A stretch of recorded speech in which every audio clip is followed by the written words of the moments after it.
Put a sponge in your washing machine and you'll be surprised at the result. Laundromats don't want you to know this. I bet you've never thought about doing this at home. But when you find out what it's for, you'll definitely run to do it, because it's a simple trick, but I assure you it will be very useful. So check it out. You'll be happy you did. To get started, here's what we're going to do. Set aside some clothes to wash. I'm going to do it with the dark ones, but you can also do it with the others. The result will be the same. I'm going to add the soap. And now the fabric softener here.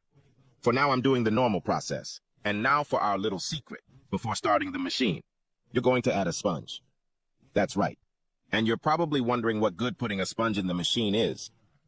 It may seem like a strange idea at first glance, but this trick will make washing your clothes much easier. This technique is quite old and still very useful today.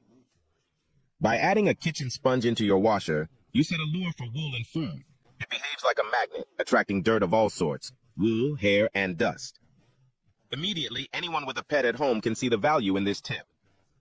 On top of that, this suggestion will also help you reduce your soap usage. Well then, let's begin. The sponge helps properly mix the soap with water so that no clumps are left. Everything dissolves to perfection.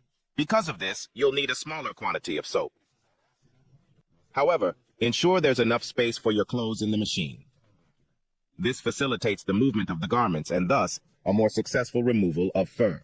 Ensure to always dry the sponge. Leaving it wet after use might result in a less soft sponge, which means the sponge can be employed for other purposes. But if you don't have a sponge, you can use a sponge that isn't soft enough.